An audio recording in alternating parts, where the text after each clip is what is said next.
Hello everyone. So as you know me, I'm Lavanya and I welcome you to the second part of the lecture Acid, Bases and Salts.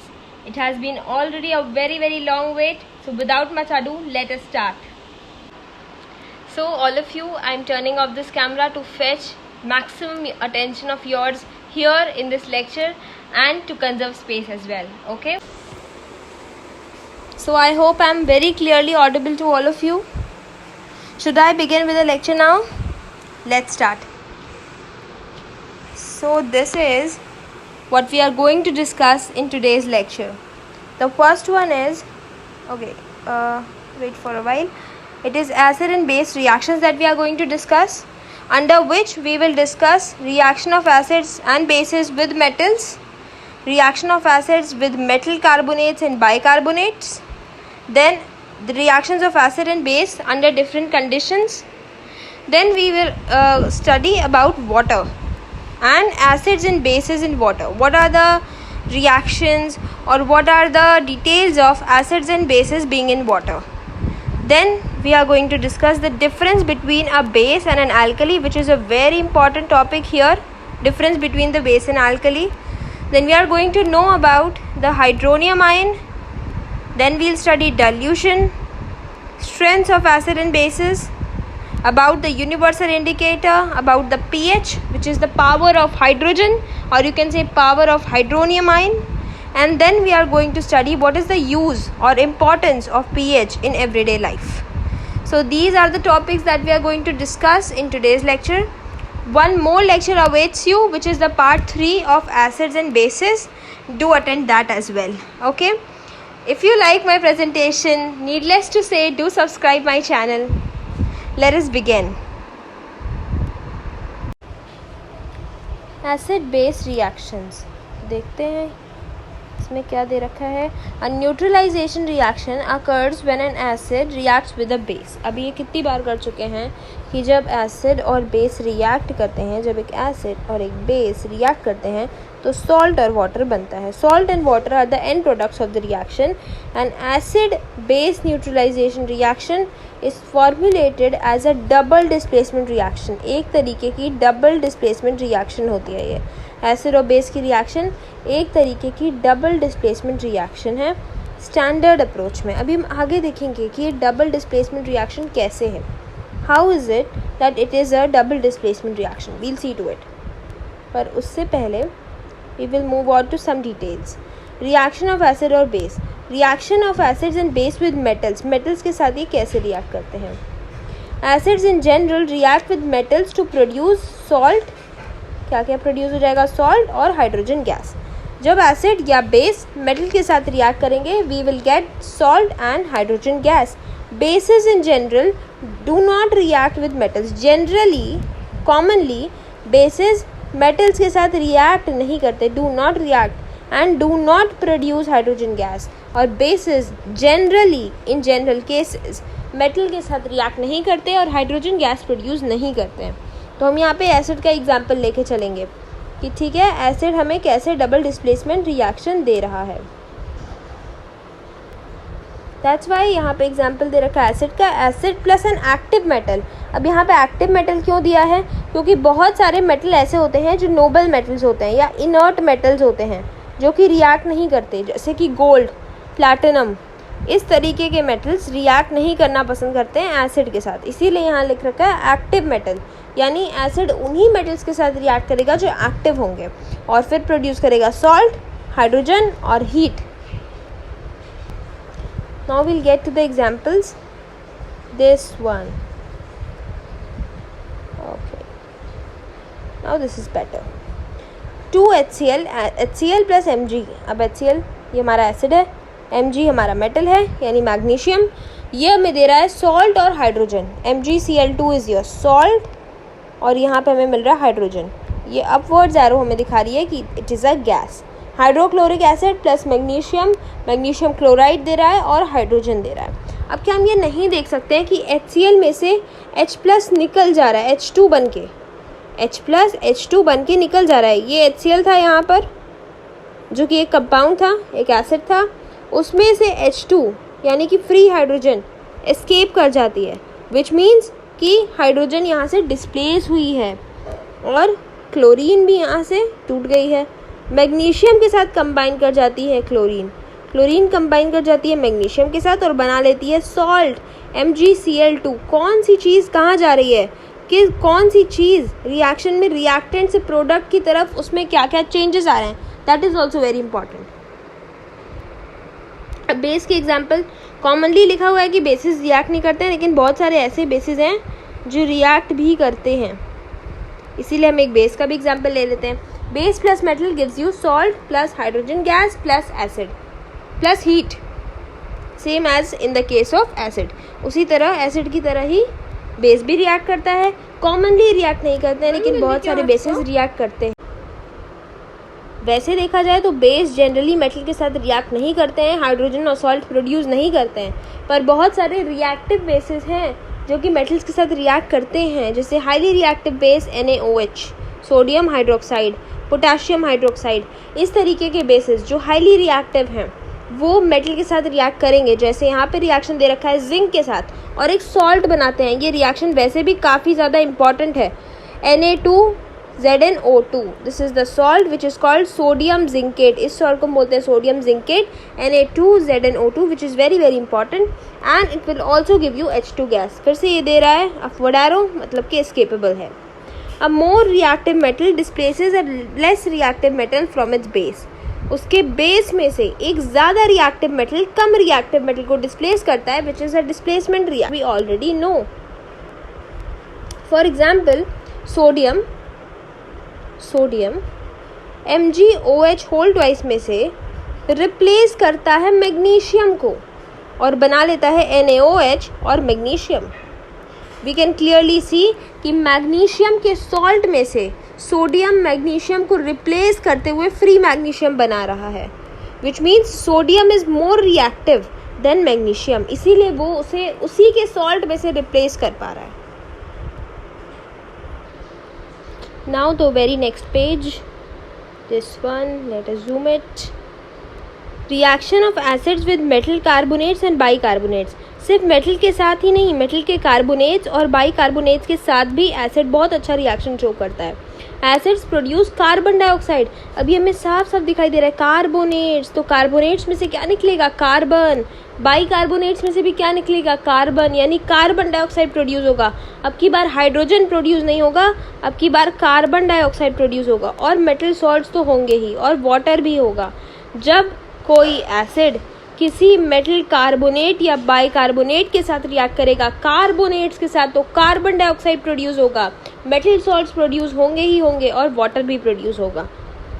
Sodium chloride, carbon dioxide and water are formed. अब ये बोल रहा है ना, एक second, जब ये बोल रहा है कि सोडियम क्लोराइड बनता है, कार्बन डाइऑक्साइड बनता है और वाटर बनता है जब सोडियम कार्बोनेट हाइड्रोक्लोरिक एसिड के साथ रिएक्ट करता है। एक बार देखते हैं क्या कह रहा है।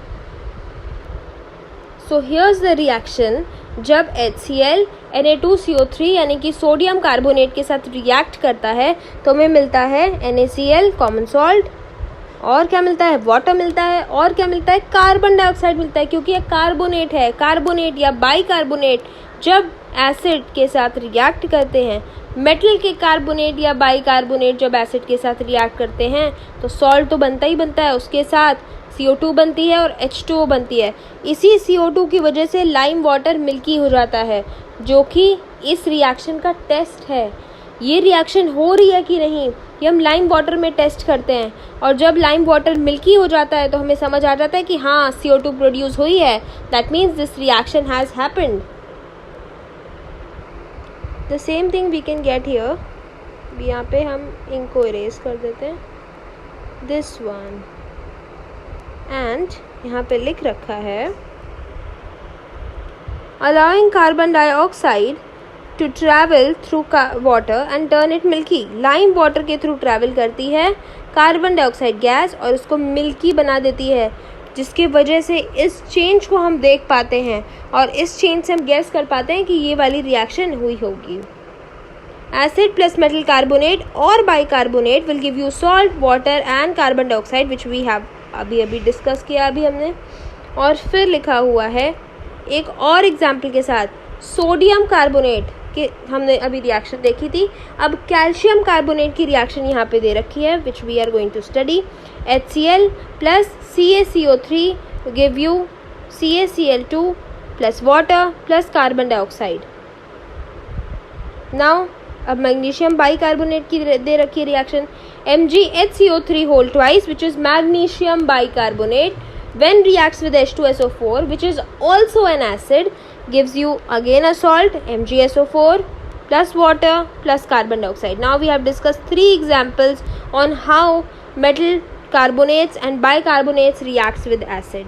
Effervescence, effervescence यानी एक brisk effervescence which means gas का आउटलेट दिखाता है हमें कि यहाँ पे CO2 प्रोड्यूस हुई है. Now I'll show you how.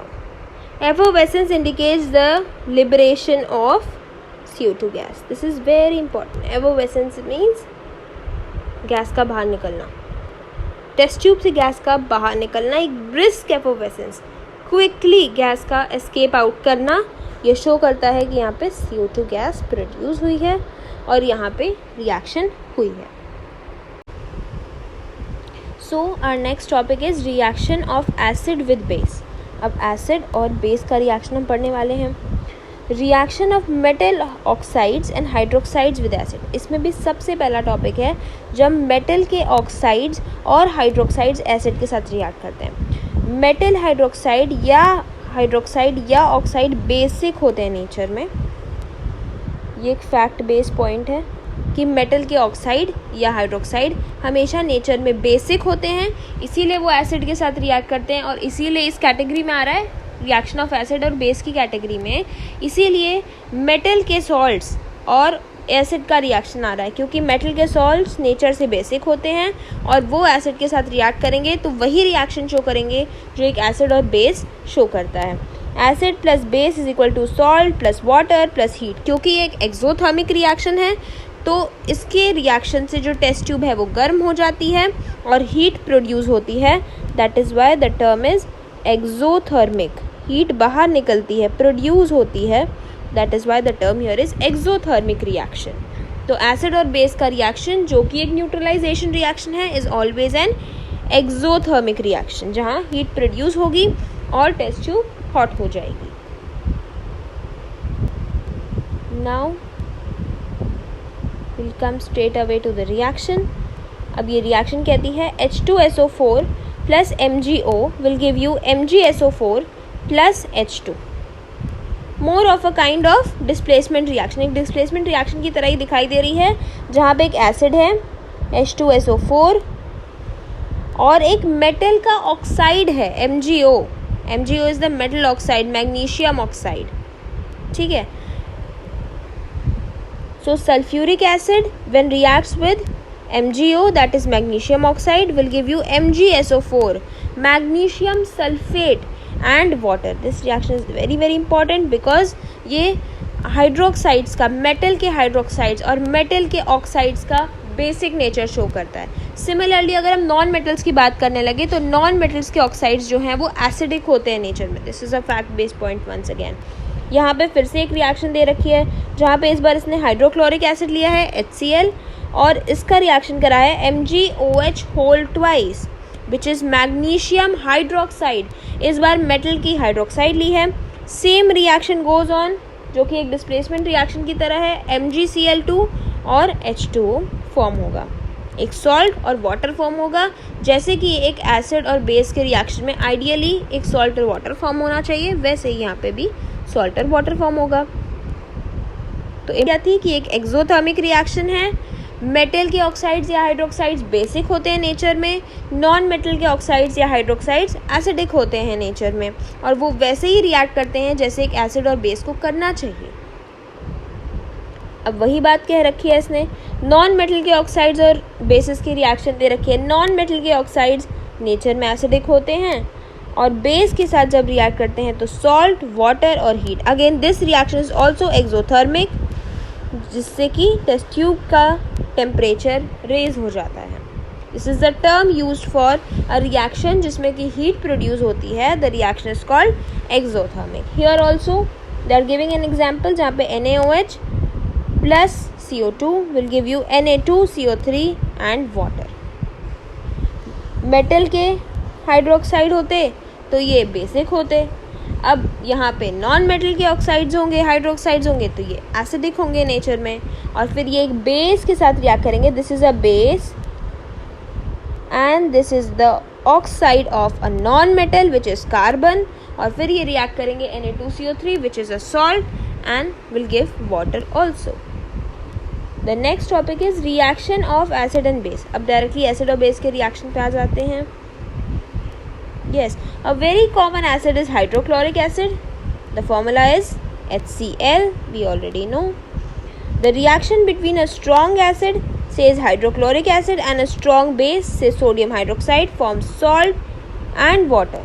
The complete chemical equation is shown below. How many times have we discussed it till now? कि एक acid और base react करके salt और water बनाता है. The same thing they are discussing it once again.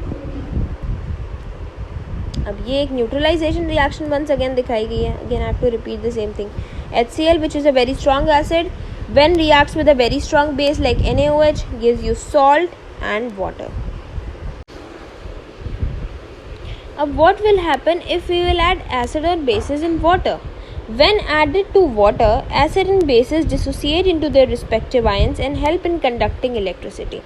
If you remember, we have discussed this previously also कि एक acid को अगर हम वाटर में ऐड कर देते हैं तो वो अपने कंस्टिट्यूएंट्स आयंस में ब्रेक हो जाता है. जैसे HCl को मैंने किया तो H+ और Cl- में ब्रेक हो जाएगा और ये हो जाता है आयनाइज्ड वाटर जो कि इलेक्ट्रिसिटी कंडक्शन में हेल्प करता है. दिस इज़ आयनाइज्ड वाटर क्योंकि अब इसमें आयंस आ गए हैं तो ये हो गया एक आयनाइज्ड वाटर.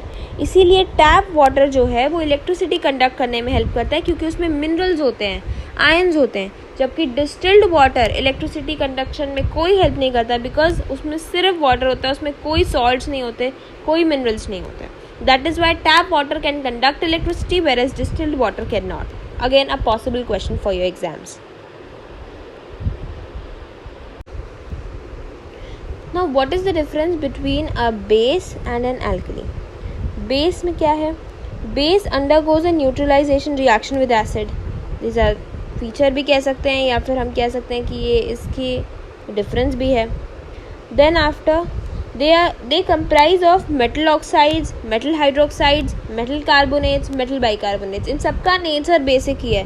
मेटल के ऑक्साइड हो, हाइड्रोक्साइड हो, कार्बोनेट्स हो या मेटल के बाइकार्बोनेट्स हो, सबका नेचर बेसिक होता है और मोस्ट ऑफ देम इनसॉल्युबल होते हैं वाटर में. उनका वाटर में डिसोसिएशन नहीं होता, वाटर में सॉल्युबलाइज नहीं करते हैं. देन अगेन एल्कली क्या है? एल्कली एक एक्वस सोल्यूशन है बेस का. तो एल्कली अगर उस बेस को ही हम पानी में डिजोल्व कर दें तो दैट बिकम्स एन एल्कली. और एल्कली हो जाता है एक एक्वस सोल्यूशन, पानी में सोल्यूशन किसी बेस का, mainly metal hydroxides. So mainly the alkali consists of metal hydroxide whereas bases can be anything. Bases can be oxides, hydroxides, carbonates और bicarbonates. लेकिन alkali क्या है? सिर्फ मेनली मेटल हाइड्रोक्साइड्स पे इसका फोकस रहता है. ये डिजॉल्व कर जाता है वाटर में जो कि बेस नहीं करता. बेस इनसॉल्युबल होता है वाटर में, जबकि alkali वाटर में डिजॉल्व कर जाता है और OH आयंस रिलीज करता है. alkalis बेसिस होते हैं पर सारे बेसिस alkalis नहीं होते. एज डिस्कस्ड अर्लियर, बेसिस एक ब्रॉड कैटेगरी है जिसमें कि सब कुछ आता है, ऑक्साइड्स, हाइड्रोक्साइड्स, कार्बोनेट, बाइकार्बोनेट्स. लेकिन एल्कली एक नैरो कैटेगरी है जिसमें कि ज़्यादातर सिर्फ मेटलिक हाइड्रोक्साइड्स ही आते हैं जो कि वाटर में डिसोसिएट भी करें और सारे बेसिस एल्कलीज नहीं होते हैं, जबकि सारे एल्कलीज बेसिक होते हैं. So there lies the difference. This is an important point जो आपके ट्रू फॉल्स बेस्ड क्वेश्चंस में आ सकता है या फिर असर्शन रीजनिंग में आ सकता है.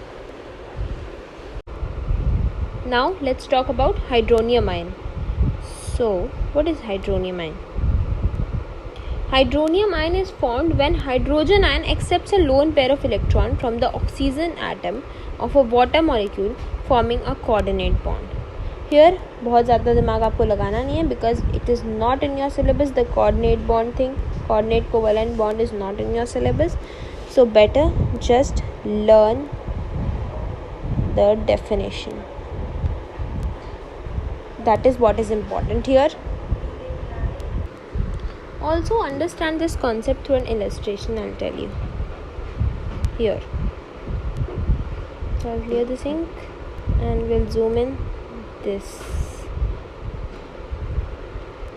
So the formation of hydronium ion is shown here as follows. Okay, so what you have to understand in this scenario is there's one H plus, and when this develops a bond with an H2O, you will get an H3O plus, and this is what an hydronium ion is. As simple as that. जब एक H plus will develop a bond with H2O, that is water, you will get H3O plus, which is a hydronium ion. As simple as that. And mug this definition up. Mug it up. Okay. So इसमें मेरा कोई role नहीं है और ये आपके syllabus में भी नहीं है. The formation of coordinate covalent bond is not in your syllabus, so better mug this definition up and understand how an hydronium ion is formed. H plus, when adds up to water, it will give you H3O plus. That is what hydronium ion is. So dilution. What is dilution? It is the process of reducing concentration of a solution by adding more solvent, which is usually water, to it. So this is the scientific definition, the conventional definition which I would say. वैसे इसका example क्या होगा? जब भी हम नींबू पानी बनाते हैं, जब शिकंजी बनाते हैं, तो पहले क्या करते हैं? पहले हम चीनी को पानी में डिज़ोल्व करते हैं, उसमें फिर लेमन ऐड करते हैं और उसमें फिर पानी ऐड करते हैं अकॉर्डिंग टू नीड्स. तो जब हम उसमें पानी ऐड करते हैं तो उसका सिरप का जो टेस्ट होता है वो क्या होता है? कम होता चला जाता है. ऑन द अदर वे, फिर जब हम और पानी ऐड करेंगे तो वो सिरप का जो स्वीट टेस्ट है, जो चीनी का टेस्ट है, जो लेमन का टेस्ट है, वो और कम होता जाएगा. जैसे जैसे हम पानी ऐड करते जाएंगे वो टेस्ट कम होता जाएगा. That is what is dilution. Dilution मतलब उसकी जो कंसिस्टेंसी है, उसकी जो थिकनेस है या जो फ्लेवर है, उसको कम करते जाना by adding water, usually water. It is a highly exothermic process. अब चीनी और पानी का एग्जाम्पल तो ये तो नॉर्मल सी बात है, ये तो कोई एक्सोथर्मिक प्रोसेस नहीं है. पर जब हम इसका डाइल्यूशन करते हैं, जब हम केमिकल्स का डाइल्यूशन करते हैं, जब किसी सोल्यूशन के कंसंट्रेशन को कम करते हैं, that is an exothermic process. To dilute an acid, the acid must be added to water and not the other way round. This is very important. This may comprise of a question in your exam. हमें जब भी किसी acid को dilute करना होता है तो acid को पानी में ऐड करते हैं, ना कि पानी को एसिड में ऐड करते हैं. क्यों एसिड को पानी में क्यों ऐड करते हैं? Because a little amount of acid will react with water and it will lead to lessen the amount of reaction. जो हीट प्रोड्यूस होगी वो कम होगी, जो रिएक्शन होगा वो थोड़ा स्लो होगा. पर अगर हमने पूरे एसिड में ही पानी को ऐड कर दिया, एसिड की बॉटल में हम पानी को ऐड नहीं करते, अगर हम ऐसा करते हैं तो वो एक्सप्लोड हो सकता है. रिएक्शन बहुत विग्रस होगी, बहुत स्ट्रॉन्ग होगी, जिसमें हीट तो निकलेगी ही बिकॉज ये एक्सोथर्मिक प्रोसेस है. तो इस हीट को लेसन करने के लिए हम क्या करते हैं? पानी में एसिड को ऐड करते हैं, ना कि एसिड में पानी को ऐड करना, विच इज़ इम्पॉर्टेंट. ये एक बहुत इम्पॉर्टेंट कंसेप्ट है. इससे क्वेश्चन पूछ सकता है आपके एग्ज़ाम में कि बताइए ऐसा हम क्यों नहीं करते हैं. I told you the reason for that. अब आगे बढ़ते हैं. स्ट्रेंथ ऑफ एन एसिड और बेस.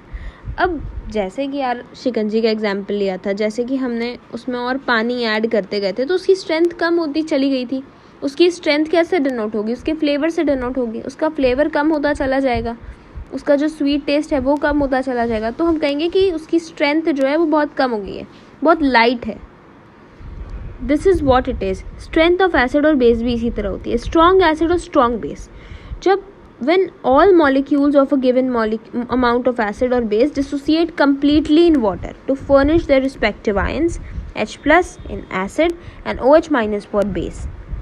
जब जितना एसिड आपने डाला वो सारा डिसोसिएट कर गया. फॉर एग्जाम्पल जितना एसिड हम डाल रहे हैं, अगर उसके सारे मॉलिक्यूल्स डिसोसिएट कर जाते हैं आयंस में, सारे मॉलिक्यूल्स एसिड के लिए अगर H प्लस रिलीज़ करने लगते हैं और सारे मॉलिक्यूल्स बेस के अगर OH माइनस रिलीज़ करने लगते हैं, तो वो एक स्ट्रॉन्ग एसिड कहलाता है.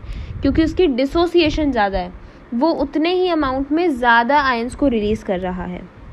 वीक एसिड और वीक बेस उसी का ऑपोजिट, जो कम आयंस रिलीज करे, जो पानी में पूरी तरह डिसोसिएट ना करे और वो कुछ ही आयंस रिलीज करे। बेस अगर कुछ ही OH माइनस रिलीज करे, एसिड अगर कुछ ही H प्लस रिलीज करे, तो वो वीक एसिड या बेस कहलाएगा। For example you can see the illustration here it is. अब ये एसिड के लिए दे रखा है इसने, furnishes less number of H plus per unit volume of solution. Volume of solution इतना ही है, लेकिन यहाँ जो H प्लस रिलीज हो रहा है वो कम है एज कंपेरिजन टू हियर। यहाँ से अगर कंपेयर किया जाए तो यहाँ पे ज़्यादा H प्लस रिलीज हो रहा है, विच मीन्स यहाँ पे ज़्यादा स्ट्रॉन्ग एसिड है, क्योंकि ये उतने ही अमाउंट में ज़्यादा H प्लस रिलीज कर रहा है। और जितना स्ट्रॉन्ग एसिड उतना कम pH। So the more the strong acid is the less it will have the pH, और यहाँ पे pH ज़्यादा होगा क्योंकि यहाँ वीक एसिड है। So strong acid will always have low pH। We are going to discuss the pH scale in the upcoming slides. तब तक एक just a small introduction. pH जितना ज़्यादा एसिड की स्ट्रेंथ उतनी कम, pH जितना कम एसिडिक स्ट्रेंथ उतनी ज़्यादा। ऑपोजिट बेस के लिए pH जितना ज़्यादा बेसिक स्ट्रेंथ उतनी ज़्यादा, pH जितना कम बेसिक स्ट्रेंथ उतनी कम। तो अगर एसिडिक स्ट्रेंथ किसी सोल्यूशन की ज़्यादा है तो ऑब्वियसली बेसिक स्ट्रेंथ कम होगी। अब आ जाता है यही चीज़ बेस पे बोल रहा है। अगर यहाँ पे ये OH माइनस कम रिलीज़ करें, यहाँ कितने OH माइनस है 1 2 3 4,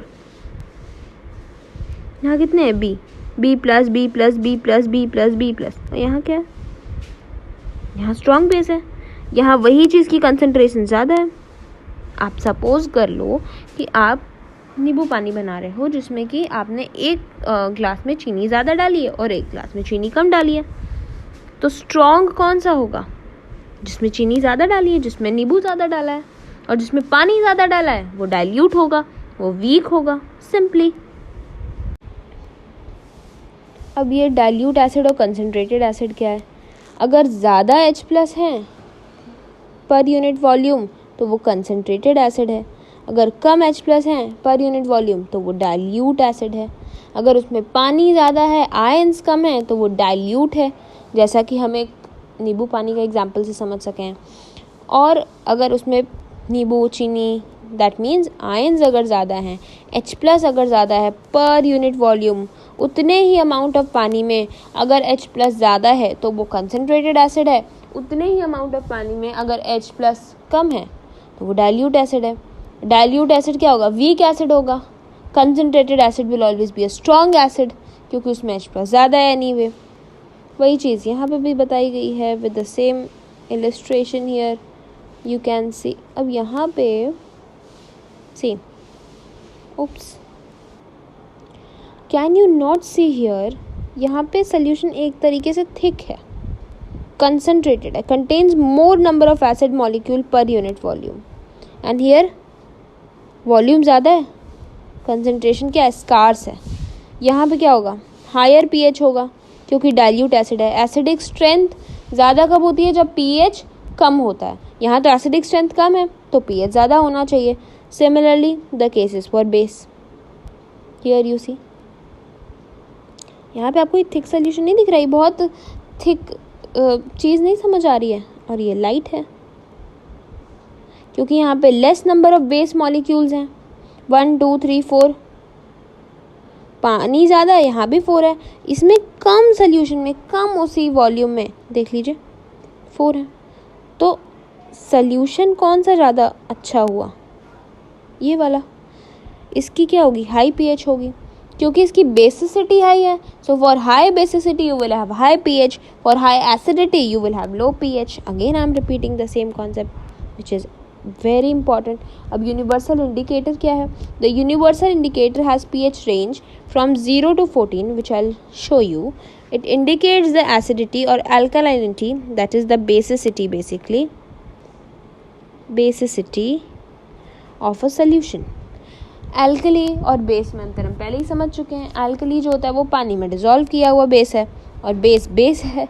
सो alkali is a narrow thing और base is a broad thing. Neutral solution का pH 7 होता है। क्वेश्चन आ सकता है, ये आपके लिए क्वेश्चन है कि बताइए यूनिवर्सल इंडिकेटर में न्यूट्रल सोल्यूशन का पीएच क्या होता है, तो इट इज़ 7। यूनिवर्सल इंडिकेटर वो इंडिकेटर है जो पीएच रेंज शो करता है फ्रॉम 0 to 14, और वो किसी भी सोल्यूशन की एसिडिटी या बेसिसिटी या अल्कालिनिटी बताने के लिए होता है। और यहाँ बीच में 0 से 14 के बिल्कुल मिड पॉइंट पे 7 पे न्यूट्रल सोल्यूशन का पीएच होता है। See here it is. So here the scale is, सबसे ज़्यादा एसिडिक जो होगा उसका पीएच होगा 0 या पीएच होगा 1, वेरी एसिडिक, रेड एकदम। फिर ये ऑरेंज होता जा रहा है, येलो हो गया यहाँ पे, स्लाइटली एसिडिक। 5-6 की रेंज स्लाइटली एसिडिक है, 7 की रेंज न्यूट्रल है, 8 की range slightly alkaline, 8, 9, 10 slightly alkaline, और फिर यहाँ पे 14 तक आते आते वेरी अल्कलाइन हो गया है। So this is the range of pH. They will ask you different things according to it, जैसे कि न्यूट्रल सोल्यूशन का पीएच क्या होता है। If the solution is very very acidic, what will be the pH? If the solution is very very alkaline, what should be the pH? So if it is extremely alkaline, the pH should be 14. If it is extremely acidic, the pH should be 0 to 1. So this is how it is. Now अब pH क्यों important है daily life में, क्यों हर चीज़ का pH हमारे लिए ज़रूरी है? pH सेंसिटिविटी प्लांट्स और एनिमल्स में भी होती है, सॉइल में भी pH सेंसिटिविटी होती है, क्योंकि हर तरीके के प्लांट आप हर तरीके के सॉइल पे ग्रो नहीं कर सकते हैं। टूथ डीके, वहाँ भी आपकी पीएच सेंसिटिविटी आ जाती है। जब आपके माउथ का पीएच ज़रूरत से ज़्यादा घट जाए, बढ़ जाए, तो क्या प्रॉब्लम हो सकती है? जब रेन का पीएच बढ़ सकता है, घट सकता है, तो फिर क्या प्रॉब्लम होगी? So there are many concepts related to pH, और पीएच लाइफ में बहुत बहुत ज़रूरी है। It's very important. We are going to discuss the importance of pH in everyday life. Now here you see, I will show you something. Yes, the pH scale is starting from 0. The 0 pH indicates very highly acidic nature. ये देखो sulphuric acid, जो battery acid होता है H2SO4, जो inverter batteries में use होता है, that is your sulphuric acid, और उसका pH होता है 0।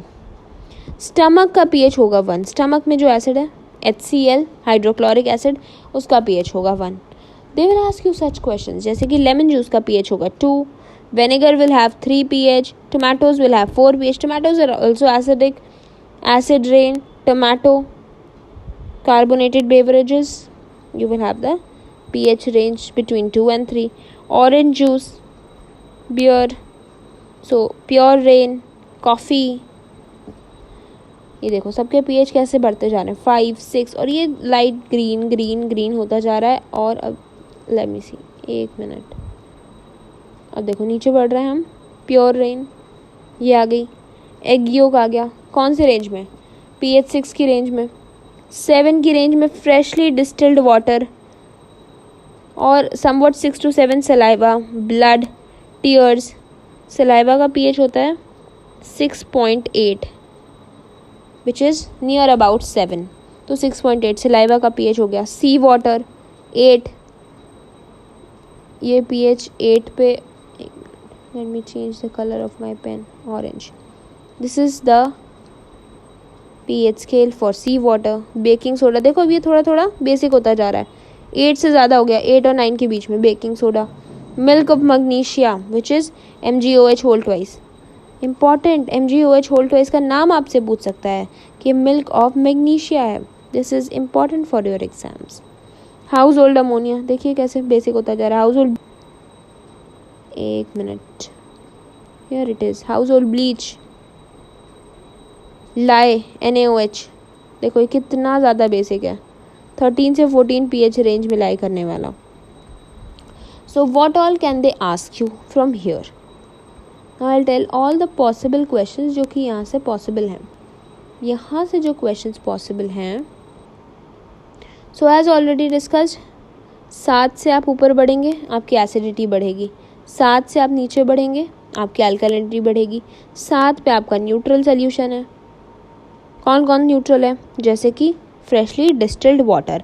सलाइवा भी स्लाइटली एसिडिक होता है 6.8, तो आप उसको in the category of neutral लेके चल सकते हैं।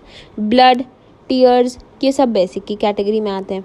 ना अब इनमें से क्या पूछेगा, क्या किसी का पीएच पूछ सकता है या किसी का पीएच रेंज पूछ सकता है? तो यस, जैसे कि सल्फ्यूरिक एसिड, बैटरी एसिड का आपसे पूछ सकता है, स्टमक एसिड का पूछ सकता है, लेमन जूस, विनेगर, टोमेटो सबका एसिडिक है। एसिड रेन का पीएच इम्पॉर्टेंट, कार्बोनेटेड बेवरेजेस का पीएच, प्योर रेन का पीएच क्या होता है? Acid rain is what? Pure rain के पीएच में जब और गिरावट आ जाए तो वो एसिड रेन हो जाएगा, उसका पीएच कम हो जाएगा। मिल्क का पीएच, फ्रेशली डिस्टिल्ड वाटर का पीएच, सलाइवा का, बेकिंग सोडा, ये तो अभी सब हम पढ़ेंगे, अभी बेसिस में पढ़ने वाले हैं। Milk of magnesia, household ammonia, bleach, इन सब का पीएच आपसे पूछा जा सकता है। So again this is very important, जो हमने पीएच स्केल डिस्कस किया है अभी। और अब हम जाके डिस्कस करने वाले हैं the theory part of the pH scale and what all importance does it hold in our life. Importance of pH in everyday life. pH sensitivity of plants and animals. Plants and animals are sensitive to pH. Crucial life processes such as digestion of food, जैसा कि अभी हमने देखा कि stomach में pH अलग होता है, इंटेस्टाइन में pH बेसिक होता है, अलग होता है। Functions of enzymes, hormones happen at a certain pH value. Blood की एक स्पेसिफिक पीएच वैल्यू है, डाइजेस्टिव ट्रैक्ट की, गैस्ट्रिक ट्रैक्ट की एक अलग वैल्यू है, इंटेस्टाइन की एक अलग वैल्यू है। तो हार्मोन्स जो हैं, जो एंजाइम्स हैं, वो एक स्पेसिफिक पीएच पे ही फंक्शन करते हैं। जैसे सलाइवा पीएच की एक अलग वैल्यू है, तो सलाइवा के जो एंजाइम्स हैं वहाँ पे जितने आयंस हैं वो एक स्पेसिफिक पीएच पे काम करते हैं। इनका पीएच अगर आप डिस्टर्ब कर देंगे तो इनकी प्रोसेसेस भी डिस्टर्ब हो जाएंगी। इसीलिए प्लांट्स के लिए, एनिमल्स के लिए पीएच ज़रूरी है। सॉइल की पीएच भी बहुत ज़रूरी है। pH of a soil optimal for the growth of plants or crops is 6.5 to 7, slightly acidic to neutral pH. ये इम्पॉर्टेंट है, ये यहाँ से बहुत बहुत ज़रूरी है कि आपकी pH मेंटेन रहे।